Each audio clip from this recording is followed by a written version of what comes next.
Voilà, de retour sur ce plateau, nous sommes avec le deuxième invité. On va aborder un autre sujet. Vous le savez que c'est depuis le 6 juillet dernier que les médecins sont en grève sur toute l'étendue de la RDC dans plusieurs hôpitaux et ces mouvements se radicalisaient. Il y a 2 semaines, les hôpitaux publics en tout cas tournent en ralenti. Le médecin dénonce le non-respect des engagements du gouvernement. Mais qu'en est-il exactement? Pourquoi à chaque année le médecin revient toujours avec le même revendication? Nous voulons l'alignement, nous voulons la prise en charge des transports et ceci. Pourquoi, ensemble avec les gouvernements, ils n'arrivent pas à prendre des décisions pérennes, des décisions durables et pour éviter ce mouvement de grève? Parce qu'il y a de malades qui sont abandonnés à leur triste sort, délaissés, parce que le médecin veut qu'il soit mieux payé. Oui, c'est un droit, on le reconnaît. Et pour en parler, nous sommes avec le secrétaire exécutif du SINAMED, le syndicat national de médecins, donc l'aspect SINAMED, avec qui nous allons aborder ces sujets, le docteur Patrick Boloko. Docteur Patrick, bonjour et bienvenue. Bonjour, mon cher ami. Alors, j'ai commencé par exprimer mes inquiétudes. Pourquoi, à chaque année, le médecin part toujours en grève? C'est quoi le problème? Le problème, c'est que le gouvernement ne sait pas respecter ses engagements, ses propres engagements. Le médecin qui est formé, vous savez que le médecin, c'est parmi les cadres de la société qui prend beaucoup de temps pour être formé. Un médecin généraliste vous prend 8 ans aujourd'hui pour être diplômé, docteur en médecine. Et après, il doit faire encore 5 ans pour être spécialiste. Et à ceux qui font la carrière académique, encore plus de 10 ans. Voilà un peu la carrière d'un médecin. Et le médecin qui accepte de rester au pays a des devoirs également de droits. Et parmi les droits, c'est une bonne rémunération. Le médecin n'invente pas la roue. Le médecin, quand ils sont médecins, ils sollicitent un engagement auprès du gouvernement de la République et le gouvernement les aligne, c'est-à-dire les affecte dans une structure hospitalière. Et ces médecins qui est affecté devaient en principe avoir ce qu'on appelle un numéro d'immatriculation, des matricules, c'est-à-dire être reconnu à la fonction publique. Et après avoir bénéficié de son salaire, il doit bénéficier également d'une prime de risque et tout ça sont repris sur notre statut spécifique. Mon cher ami, le médecin, comme vous le savez, fournissent beaucoup d'efforts pour soigner. Il quitte chez lui à la maison à 7h30, plutôt à 7h, il doit arriver à l'hôpital, au plus tard à 7h30, et il doit y rester jusqu'aux heures tardives et rentrer chez lui à la maison, et d'autres continuent pour des gardes. Et peut-être il reviendra le lendemain chez lui à la maison. Et vous ne savez pas dans quelles conditions les médecins vivent. Aujourd'hui, vous êtes Congolais comme moi, vous allez vous imaginer combien de médecins sont en train de peiner. Nous, si nous continuons à réclamer, c'est parce que les médecins ont bénéficié d'un statut spécifique que j'ai ici, un statut spécifique de médecin. On va lire ensemble. Ouais, on va lire. Ce statut a été promulgué en 2006 signé par le président, son Excellence Joseph Kabila Kabange. Et ces statuts souffrent de son application. Et toutes les revendications des médecins ne sont liées que à l'application de ces statuts spécifiques que bénéficie le médecin. 2006, du 26 octobre 2006. De 2006. Oui. Et si aujourd'hui nous nous mettions à réclamer l'application in extenso de ces statuts spécifiques de médecins, le jeune médecin aura plus de 20 millions de francs congolais. Sûr, vous pouvez lire avec moi. Vous pouvez prendre l'article 26. L'article 26 de cette... c'est une loi, de ces statuts spécifiques de médecins, plutôt. J'y suis. Article 26. Ouais, vous voyez l'article 26, ouais. Article 26, la rémunération est mensuelle et tient compte de la catégorie, de la fonction et de la nomenclature de grade plutôt, conformément à l'annexe 3, présent décret et de l'environnement dans lequel le médecin travaille. Elle comprend les rubriques suivantes. Elle comprend comme des rubriques, 3 rubriques. 3 rubriques. Lesquelles? Traitement de base. Traitement de base. Indemnité et prime. Indemnité et prime. Avantages sociaux. Avantages sociaux. Oui. Et vous avez un tableau qui répond à... Les honoraires. Vous avez premièrement, le premier tableau, c'est le traitement de base. Oui. Deuxième tableau. Indemnité et prime. Vous pouvez lire maintenant dans les indemnités et prime, vous avez quoi? Je lis, on va lire ensemble. Dans les indemnités et primes, les honoraires provenant de recettes générées par les prestations sanitaires. Ok. Là, c'est les premiers points. Oui. Le deuxième point, la prime de non-clientèle, représentant 25% du traitement de base pour de prestations non génératrices de recettes. Et puis la prime de brousse, représentant 10% du traitement de base. Et la prime de fonction spéciale, la prime d'intérim, le frais de représentation, la prime de risque professionnel représentant 25% du traitement de base, et puis les annuités, les indemnités de congé. Les indemnités de congé. Là, nous sommes dans les primes et indemnités. La dernière rubrique, c'est avantages sociaux. Nous voyons l'allocation épouse, 10% du traitement de base, allocation enfant, également 10% du traitement de base, allocation de charges soins de santé, et allocation d'invalidité, je ne sais pas si ça sert à quoi, frais funéraires, frais de transport, logement de 30%. 30% de traitement des bases. Mais c'est pas signifié ici. Hein. C'est juste écrit frais des transports. C'est en dessous du frais des transports. Le logement, c'est 30% de base, du salaire de base. Et puis, tous les autres avantages reconnus. Il y en a beaucoup. Là, vous pouvez vous arrêter. Merci beaucoup, mon cher ami, d'avoir pu passer cet exercice, de lire réellement la rémunération du médecin devait comprendre les 3 rubriques, les traitements de base, les primes et indemnités et les avantages sociaux. Mon cher ami, nous sommes médecins. L'année 2021, les médecins continuent à réclamer parce qu'il y a un groupe de médecins qui sont déjà engagés, qui ne sont pas pris en compte par le gouvernement de la République. C'est-à-dire qu'ils n'ont pas de primes, ils n'ont pas de salaire. Et parmi lesquels, il y a ceux qui ont été matriculés, qui ont été mis statut, mais qui ne bénéficient pas du salaire. Nous avons écrit au gouvernement et ainsi que les différents problèmes que nous avons là. Il y avait des médecins qui ont été bloqués, il y a des médecins qui ne sont pas reconnus, il y a des médecins qui, nous autres, qui devions être nommés, n'étions pas nommés. Et ceux qui étaient nommés déjà avec le Premier ministre Tchibal en 2019 ne bénéficiaient pas encore de notifications. Jusqu'à aujourd'hui, on n'a pas. Et même, ils n'avaient pas de prime de risque en fonction de leur grade. Nous avons écrit au gouvernement de la République pour répondre au mois de juin. Rien du tout. Silence radio, c'est ce qui avait motivé la grève qui avait commencé le 12 juillet de l'année passée. Nous étions 3 syndicats. Et les médecins étaient déjà arrivés jusqu'à la polarisation des urgences. À ce moment-là, le gouvernement nous avait appelés dans l'état de négociation.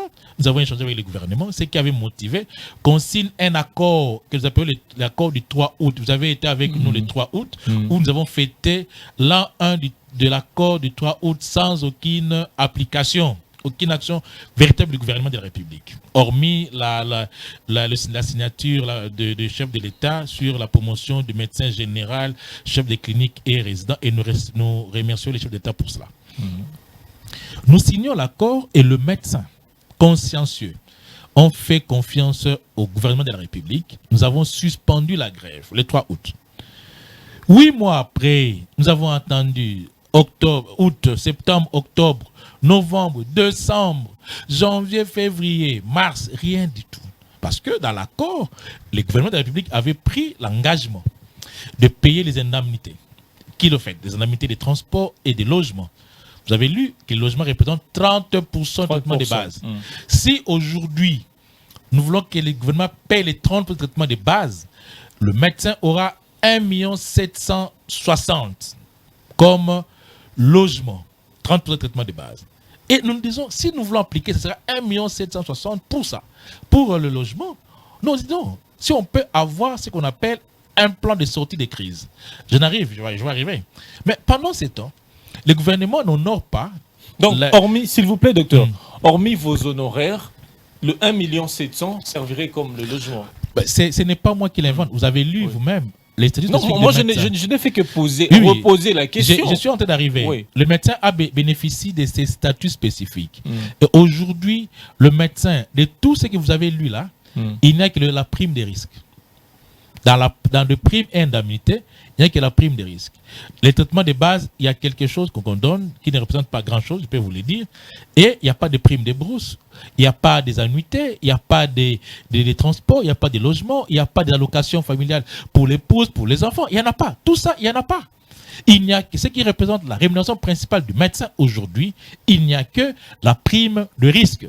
80% des médecins n'ont même pas de salaire. S'il vous plaît, je vais arriver. Le gouvernement, nous attendons au mois de janvier, février, avril, pour que le budget de l'État devait entrer en 2022. En avril, rien du tout. Nous avons écrit au gouvernement. Le gouvernement a fait la sourde oreille.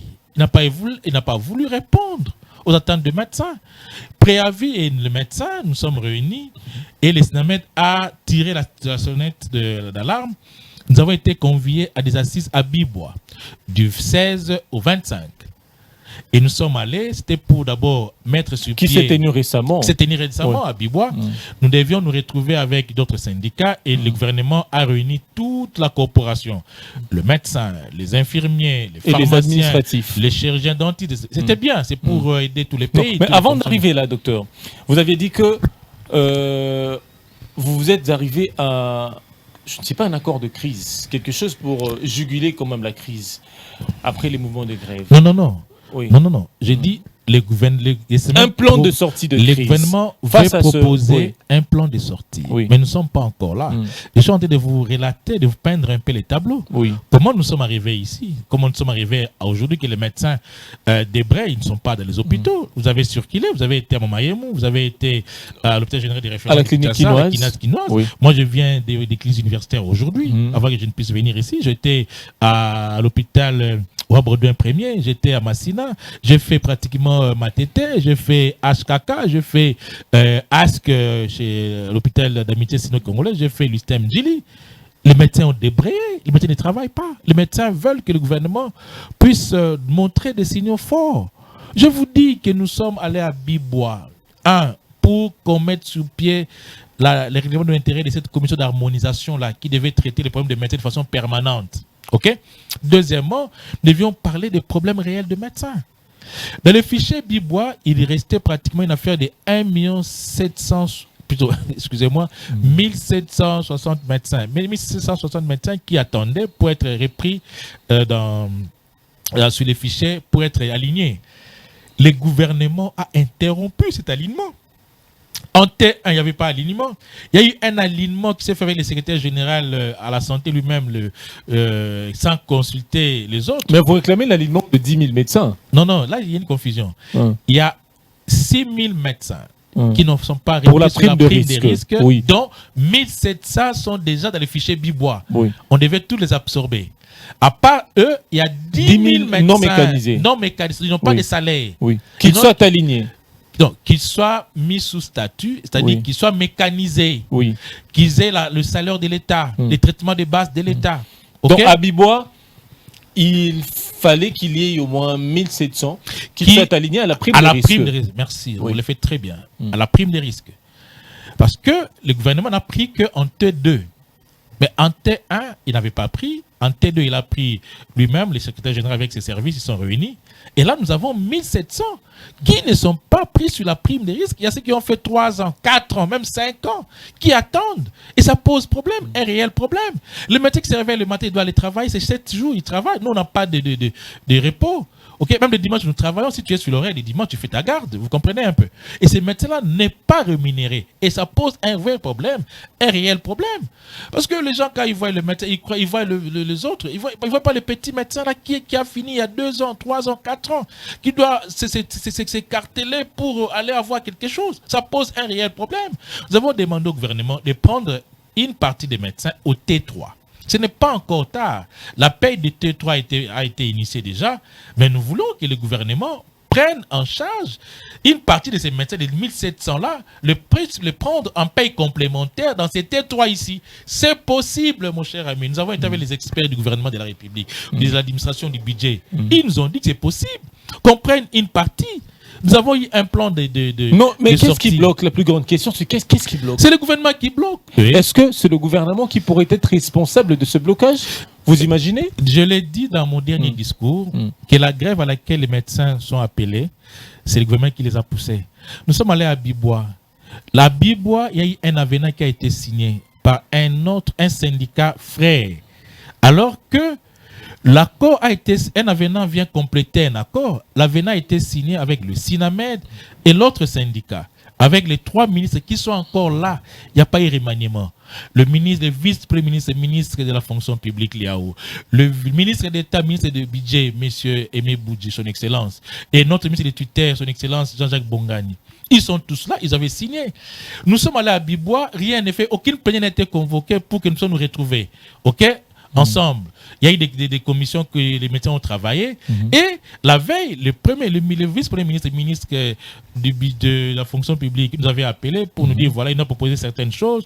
Et il nous dira que demain, les travaux doivent se prendre fin et que chacun devait se prendre en charge après. Mais nous avons attendu, je l'ai dit dans un des organes de presse, que nous avons attendu le matin du 25. Aucun programme n'a été présenté, n'a été projeté. Et nous sommes allés voir notre vice-ministre de la Santé. La dame qui était avec nous au village Bibois. Les bureaux nationaux étaient allés le voir. Elle était pas disponible. Qui était venue même inspecter l'évolution de travaux. Oui, elle était avec nous, mais elle ne nous a pas réussi. C'est à ce moment-là, à 10h47, parce que les gens disent que les semaines avaient fui. À 10h47, nous sommes allés déposer, le bureau national qui était logé là-bas a déposé les clés et ils sont rentrés.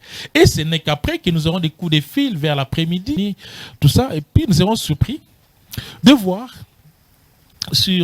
dans les ondes qui a signature d'un avenant sans les SINAMED.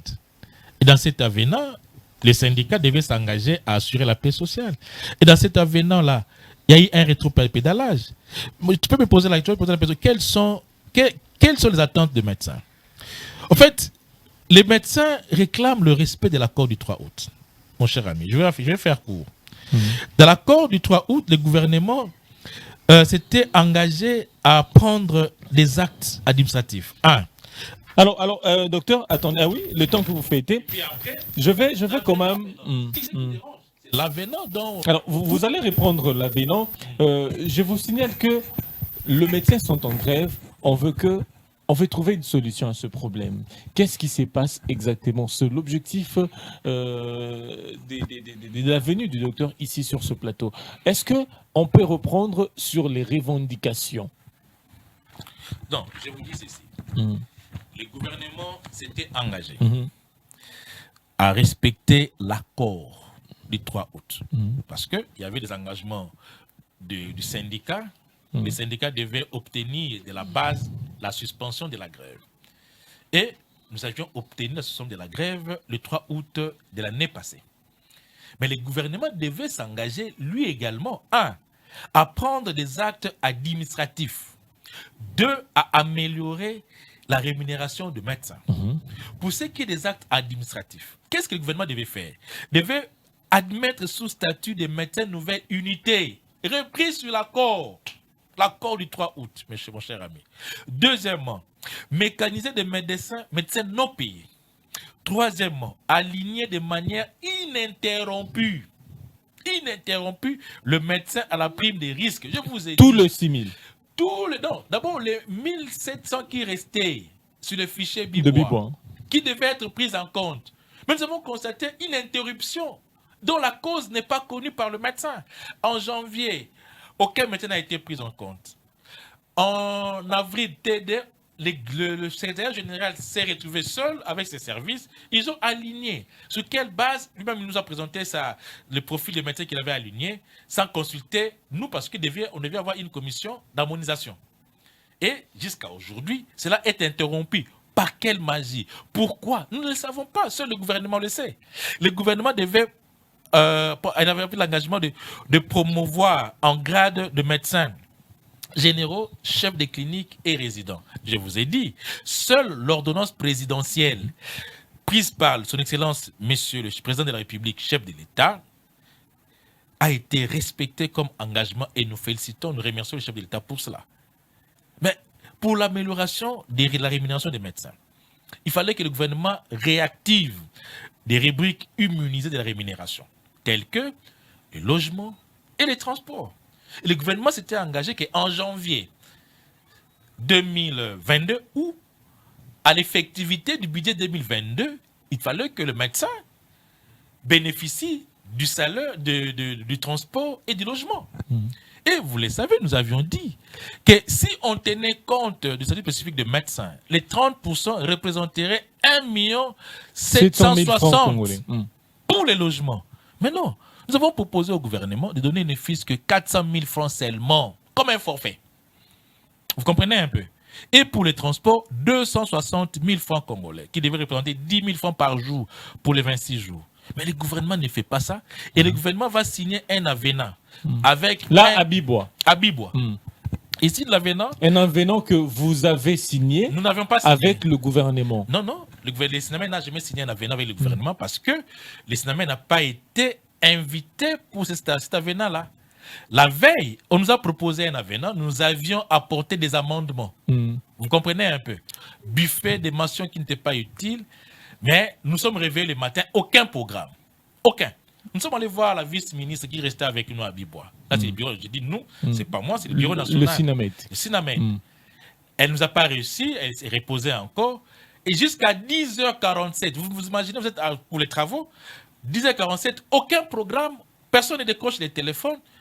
Comme déjà la veille, on nous avait dit que demain, déjà, chacun devait se prendre en charge, nous avons compris qu'il n'y aura rien. Le bureau national est allé déposer les clés à la réception, à la concierge, pour dire voilà, nous sommes rentrés. Et nous sommes partis. Ce n'est que vers l'après-midi du samedi 25 qu'il y aura des services de budget qui vont appeler le bureau national pour dire voilà, vous n'êtes pas là, vous serez où? Et les soirs, nous verrons sur les voies des ondes la signature d'un avenant.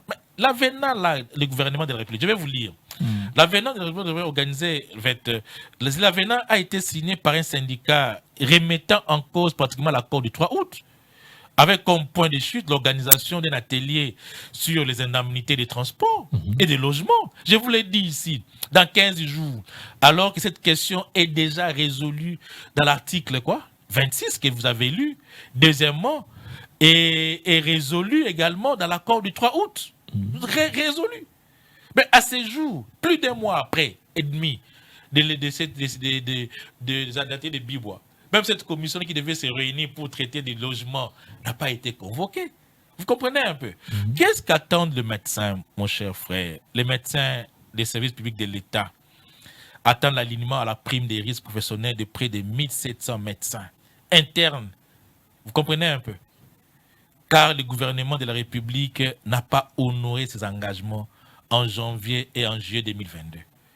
Le paiement des indemnités de transport et de logement à raison d'un forfait, non, on s'est dit, des 660 000 par médecin pour le mois ici. Il faut qu'on paye le médecin. Alors, quelle est l'attitude du gouvernement après un mois de ce mouvement de grève que vous avez déclenché? Mon cher ami, nous n'avons que ce La semaine passée, il y a un membre de votre bureau national qui s'est rendu au Sénat, qui échange avec... Nous étions là. Oui. Nous avons sollicité le premier vice-président, l'honorable Eddy Mundela Kankou, qui est médecin également, qui nous a réussi. Nous étions avec, quelle est l'attitude des autorités face à cette question? Ils comprennent. Parce qu'il y a ceux qui meurent dans des hôpitaux parce qu'on estime que dans les hôpitaux publics, il y a des bons traitements, il y a des soins de qualité. Mon cher ami, au Congo, il y a des très bons médecins, des très bons spécialistes. Moi qui vous parle, je suis spécialiste en médecine, en anesthésie réanimation, formé ici et ailleurs. Et nous sommes revenus au pays, nous continuons à rester, c'est pour servir la population. Vous comprenez un peu? Il y a des médecins, et la population le sait. Il y a des très, très bons médecins qui sont ici.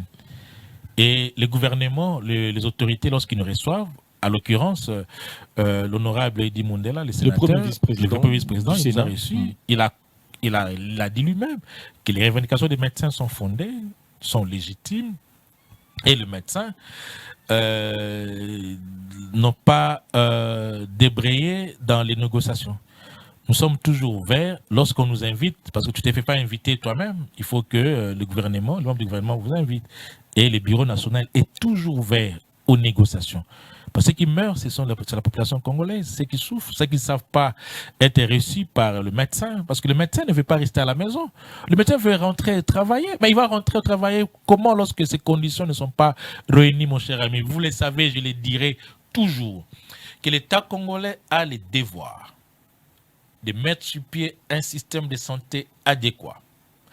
Deuxièmement, en construisant des hôpitaux, des structures sanitaires, en les équipant avec les matériels adéquats, en engageant un personnel qualifier que nous sommes des très bons médecins ici au Congo et en les mettant dans de bonnes conditions socio-professionnelles. Je parle de la rémunération et des conditions de travail.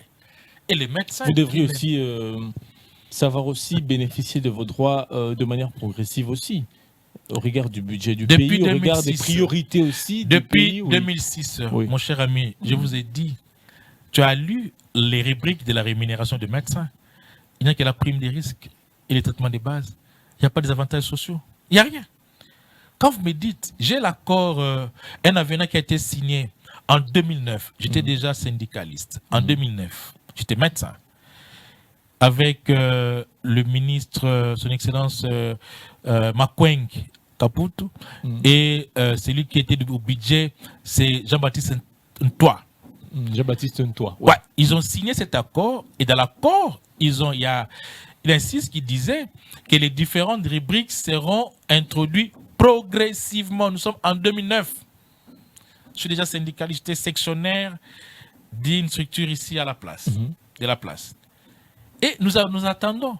Oh, je vous ai dit, pas de logement, pas d'autres avantages sociaux, traitement de base, mais dans la rubrique indemnité et prime, il n'y a que la prime des risques. Les avantages sociaux, rien du tout. Les médecins sont patients. Qui est plus compatriote, qui est plus patriote, je vous l'ai dit, qu'un médecin? Je ne pense pas. J'ai perdu ici à Kinshasa près de 200 médecins. Lorsque vous nous brandissez la guerre à l'Est, oui, nous compatissons. Et nous sommes en train de remercier le chef de l'État, le chef du gouvernement, pour les efforts qu'ils sont en train de faire pour mettre hors d'état de nuire tous ces groupes armés qui sont en train de détruire notre population. Et nous remercions les FARDC, les vaillants combattants qui les font très bien, et le chef de l'État pour cette attitude qu'il a eue, de pouvoir travailler pour que la paix revienne dans notre pays et dans toute la République démocratique du Congo. Oui, nous les remercions pour ça. Mais vous savez combien de médecins sont morts dans la guerre contre la Covid-19? Près de 200 médecins, plus de 200 médecins. Moi, j'en ai enterré ici au Congo, à Kinshasa, des médecins, des professeurs d'université que j'ai pleuré, qui nous ont formés, qui ont été au premier front pour la Covid, et ils ont laissé leur peau. Mon cher ami, vous savez, tous ces médecins-là, quand ils partent, quand ils meurent, quel est le sort qui leur est relevé, le sort? C'est quoi? 6 mois après, la prime de risque est bloquée, est suspendue. Leur famille abandonnée. Je ne vous dirai pas combien de médecins sont en train de souffrir. Combien de médecins? J'ai reçu un médecin qui est venu emprunter l'argent chez nous parce que son fils est décédé. Il n'arrivait pas à enterrer son fils. Tu peux pleurer. J'ai un ami qui est décédé, mon frère, un ami qui est décédé de l'AVC. Son épouse est passée nous voir parce qu'il n'arrivait pas à payer le Minerva de ses enfants. Et nous avons été obligés de soutenir pendant un temps. J'ai eu un médecin qui est décédé. La famille n'arrivait pas à accéder à sa prime de risque pendant le temps moratoire. Ils ont écrit le PV. Et le PV disait quoi?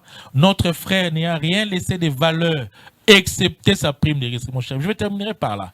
C'est que je demande au gouvernement de la République de recevoir le SINAMED, de permettre que nous nous mettrons sur une même table de négociation. Et nous avons un plan de sortie que nous sommes en train de préparer. Pourquoi? Nous sommes à l'hôpital sans médecin aujourd'hui, mais il reste encore deux armes que les médecins préparent. Là, en tout cas, ça sera pas vous bon. voyez même l'intérêt de la population. Ouais. Parce que j'étais à la clinique quinoise, c'est pas bon. C'est pas bon. C'est pas bon. J'ai vu un malade de l'essai, il est là, il y a 2 semaines. Je ne sais pas. Je me demande, où va-t-on dans ce pays? Alors, vos armes que vous avez là, essayez de négocier avec le gouvernement pour trouver une piste de solution. Que le gouvernement vous entende. Et que le Premier ministre vous entende, qu'il appelle les bureaux nationaux, que nous puissions échanger avec eux. Et nous avons un plan de sortie que nous avons présenté aux différents ministres. Notre Premier ministre a ses plans de sortie des crises. Parce que je vous dis, nous sommes à l'hôpital sans médecin depuis le lundi, 2e semaine. Et il reste encore des armes que les médecins attendent, qui peuvent préparer. Ce ne sera pas bon pour la population. Merci beaucoup. Mais parce beaucoup. que je terminerai par dire, il y a le serment d'Hippocrate, mais à côté, également le testament d'Hippocrate. La Constitution de la République nous garantit les droits à aller en grève. Les médecins n'ont violé aucune disposition constitutionnelle, légale ni réglementaire. Et les médecins veulent réellement rentrer au travail, mais ils attendent du gouvernement de la République des signaux forts. Merci. Voilà. Merci beaucoup, Dr Patrick Boloko. Je rappelle que vous êtes secrétaire exécutif du SINAMED, provincial de Kinshasa, ouais. du SINAMED, ouais. le syndicat national de médecins. C'est un grand plaisir de vous avoir Nous avons plus de avant-midi. 7000 médecins ici à Kinshasa, ceux qui ont adhéré au SINAMED. Nous espérons que l'issue sera favorable. C'est l'espoir que tous les médecins. Et chaque jour, mon téléphone se décharge parce que les médecins appellent. Et ils disent qu'est-ce que le gouvernement a dit. Et nous pensons que la semaine ne se terminera pas et nous aurons des signaux forts venant du gouvernement de la République. Merci beaucoup. Là, j'en profite de saluer les travaux que vous abattez pour les conditions socio-professionnelles de médecins. Donc, c'est un grand merci. Chapeau bas pour vous et merci d'être passé dans cette émission. Merci. C'est à moi de vous remercier et avec moi, tous les médecins de la République démocratique du Congo, vous remercie. Voilà. Merci beaucoup. Nous sommes arrivés à la fin de cette émission Face à l'actualité. Face à l'actualité, nous y sommes chaque mardi, jeudi et samedi pour décrypter les grandes lignes de l'actualité. Et l'actualité n'est pas que la politique. Hein. Et quand ça barre de là-bas entre le médecin qui veulent réclamer leurs droits, qui veulent qu'ils soient rétablis dans leurs droits, c'est aussi l'actualité que nous devrions aborder dans ce plateau, sur ce plateau avec le médecin. Nous espérons quand même les appeler prochainement. Nous espérons aussi à une issue favorable dans les discussions qu'ils sont en train d'entreprendre avec les autorités de ce pays. Merci à l'équipe technique et à concouru pour la réalisation de cette émission. Nous sommes arrivés à la fin. Suivez cette émission en rediffusion dans la soirée à 22h30.